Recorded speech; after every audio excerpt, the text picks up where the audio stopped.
the Sigma 10-20mm F4-5.6. Now I know modern day lens reviews are all about getting as much of the background blurry so no one can tell you just didn't feel like leaving your neighborhood to test a lens, because walking really is just hard. But sometimes it's nice to just see more than half of your cat's eye in a ton of blur. I know I talk a lot about how pointless I think judging a lens by aperture is. I mean, plenty of fast lenses are practically unusable wide open or anywhere near it, like the Canon, what was it, the f1.0 or whatever, the 50mm. And tons of slower lenses, like kit lenses, are complete garbage. This is one of those weird cases where you might see the variable aperture or how it's a cropped lens and assume it's a kit lens or just some subpar full frame counterpart. But I'm not sure that's entirely the case for this lens. So let's dive into the specs then. This is a 10-20mm f4-5.6 lens for APS-C cameras. It has 6 aperture blades and weighs about as much as the stack of cash required to buy a scale. It's technically an ultrawide, even if it's a cropped lens, and honestly I've never actually owned an ultrawide lens before. The widest I've gone is probably 24mm or I guess maybe 18mm on my old kit lens, but still. And I'll be honest, I really thought I'd use this lens a lot more than I did. Normally when I get a new lens, I'm all about just taking it everywhere I go, being the lens, tasting the lens, dating the lens. But honestly, I really haven't with this one. And I think it's mostly just me not really being in many situations where I'd need such a wide lens. And partially the things I like taking photos of don't really require it. Or maybe trying to review a lens with a limited time so I can sell it before I have to pay off my eBay credit card is about it. In my limited time with this lens though, I was decently impressed. Obviously in low light, this lens is less than stellar, but when I used this lens, I pretty much only had it on a tripod. Well, a mini tripod. This cute little guy, look at him. You could use this guy for self-defense if you wanted to. It helped in any low light situations I had, but due to the lack of any optical stabilization, anytime I actually tried to use this lens handheld, not even at night, just even a little later in the day like the evening, I really found I was either cranking the ISO way higher than I would have liked, or I was just getting blurry photos.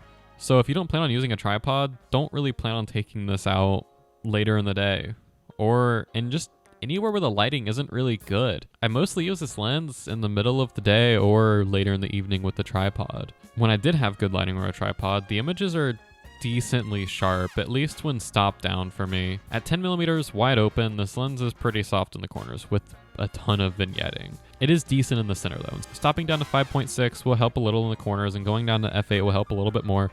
But the vignetting is pretty much constant at 10mm, even up to f16. At 20mm though, the vignetting is better, and f5.6 is already somewhat sharp, honestly. f8's a little bit sharper, with f16 still being a little bit better, but it's still not amazing in the corners, at least in my opinion. So you're limited to either shooting in the lighter hours of the day, handheld, or pretty much shooting with the tripod otherwise, which honestly is probably what you'll be doing. So I consider that a non-issue, honestly. That's also why I chose this over the slightly faster f3.5 version of this lens that exists.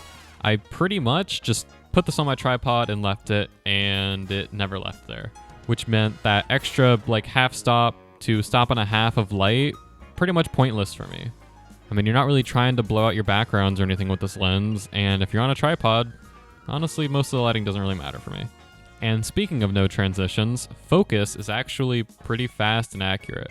It's definitely faster when looking through the viewfinder on my camera, and a little bit slower in live view and in video, but it's still surprisingly fast and accurate. I have had more times on this lens where it has missed focus more than other lenses I've used, but I think that's just my copy because my cat knocked it on the floor pretty much the day I got it. So either way, almost no matter the situation, I'd just put this in my bag and I would pretty much leave it the whole time I was out shooting. But when I did find myself in a situation where I did need this lens, I would be absolutely screwed without it. Due to how slow this lens is and how soft it can be wide open, especially at 10mm, I would honestly completely steer clear of this for pretty much any video work and just get a prime, which is honestly what I'm probably going to be doing with this lens.